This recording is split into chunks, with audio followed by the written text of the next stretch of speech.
I think now you can also share, you can also see the presentation I shared, most likely. So if everything is all right, I will may start this presentation, which is dealing again with 316L lattice structure and fatigue.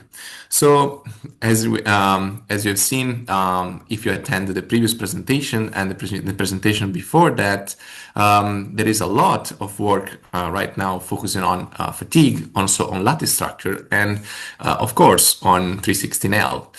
Produced by laser powder bed fusion technique. I would like, starting with this presentation, to thank all the people that collaborate and we work together in order to achieve this result. Firstly, Simone, which is also presented shortly before, and then Rajesh, and then Professor Berto, of course, Professor Santus, and Professor Benedetti. So let's start dealing with fatigue failure in lattice structure. So this structure, which is based on the repetition of unitary cells. Well, fatigue failure in these components may be due to different factors that are actually working together in order to cause the fatigue failure. So first of all, we have, of course, the material. So our components will be manufactured with some techniques and some specific material having a proper fatigue resistance. But then we have also the interplay of the geometry. So how the lattice is built and how the different struts are connecting to each other is generating the overall topology and so the stress flow. But also the as-built geometry is important, meaning that the manufacturing process may induce defects, both internal and external, so on surface. For instance, as we may see in this image, partially melted particles that may be extremely detrimental for the fatigue life and may also generate an as-built surface which is quite far from the as-designed one that we have in our components.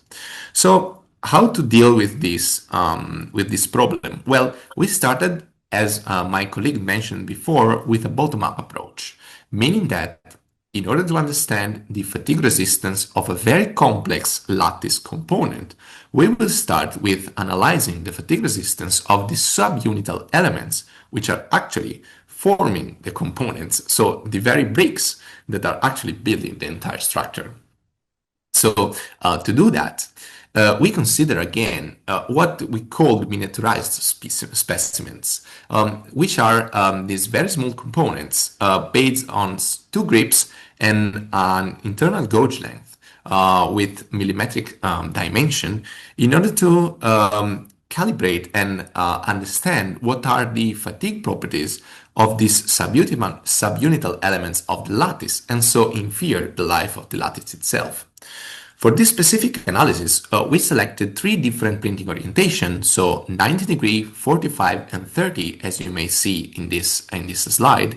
And we also use, of course, L PBF technology, employing 316L stainless steel with this concept laser machine.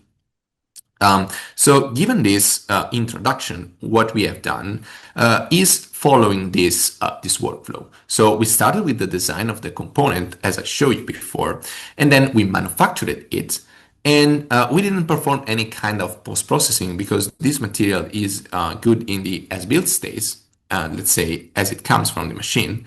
And then before going to the mechanical characterization and so fatigue testing, we went through the metrological characterization of these components in order to understand how good or how reliable is our printing process. To do so, again, we followed the same path my colleague has shown before. So we went through stereo-optical image analysis, where basically we took two images, one vertical and one horizontal for this kind of specimen, and then we performed some post-process analysis on these in order to understand what is the profile of our component, and therefore retrieve a three-dimensional reconstruction fitting basically an ellipse inside these boundaries that we have found, in order to understand what is the printing area, so the effective as-built average cross-section, but also minimum cross-section of these components.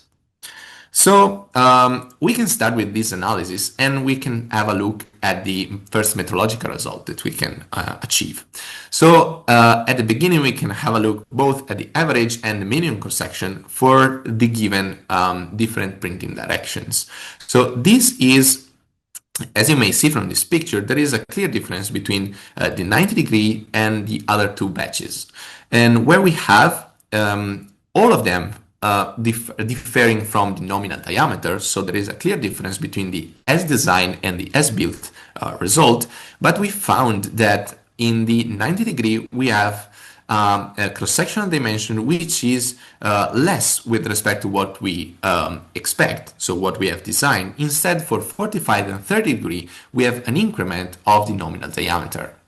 So this means that we have going toward, so reducing the building orientation, we have an increment in this specimen cross-section and also an increment in what we can find in the, how can I say, the standard deviation of this cross-section. And so the span that we have among all of these. This is important, of course, also for the fatigue results, but as you may see, this will be driven by the effect, which is manufacturing-driven effect, which is the staircase. As you may see from this figure here, if you printed in 90-degree, so the strut is actually built one layer on the other, and so we have a very precise cylindrical shape. Instead, if we go into an inclined version of the strut, we have a staircase effect, and therefore some hanging parts which are able to collect more and more partially melted particles.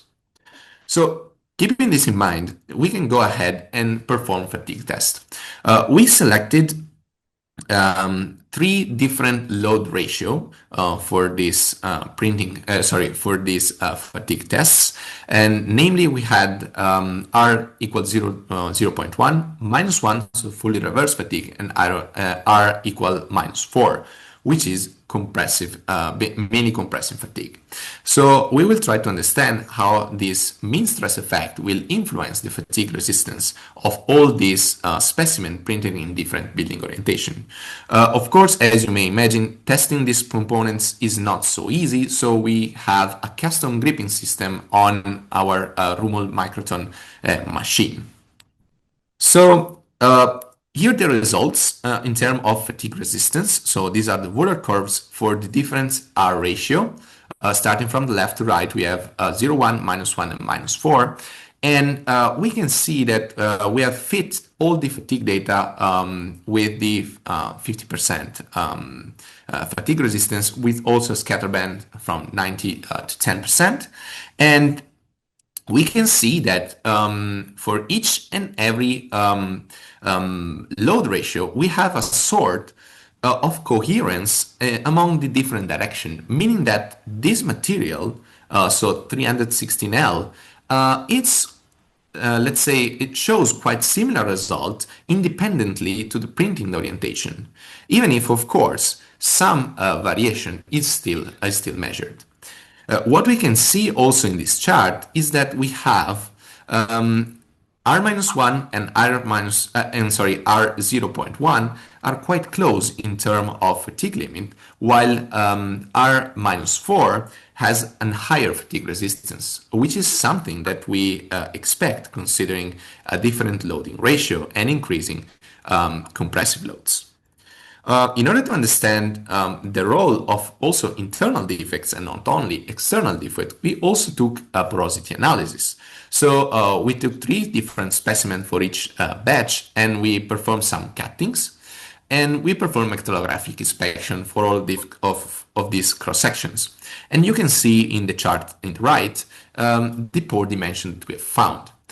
Most of them are actually pores quite close to the surface and mainly are actually located in the vicinity, so in between the contour and the edge scan strategy. So it's, let's say, at the junction of these two very critical manufacturing processes.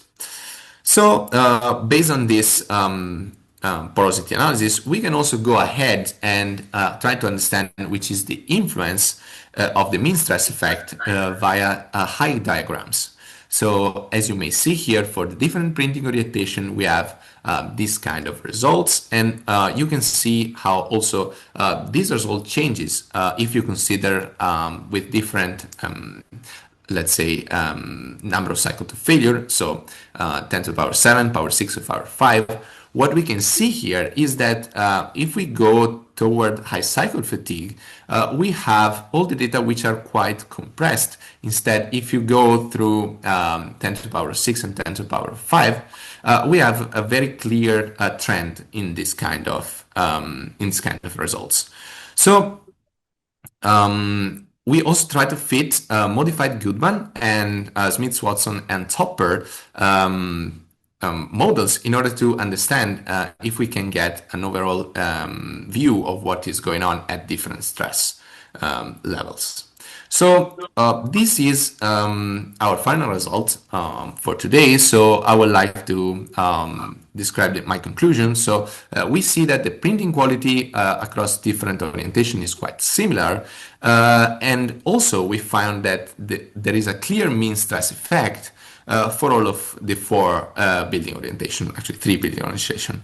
In the future, we're gonna analyze the fracture surfaces thanks to SEM technology, and also we will try to improve our height diagram using, for instance, generalized Walker approach, which is more general with respect to SWT. So I will conclude acknowledging the findings, which is of course the ARC butterfly project from Professor Berto, and I would like to thank you for your attention, and I'm open for questions. Thank you very much.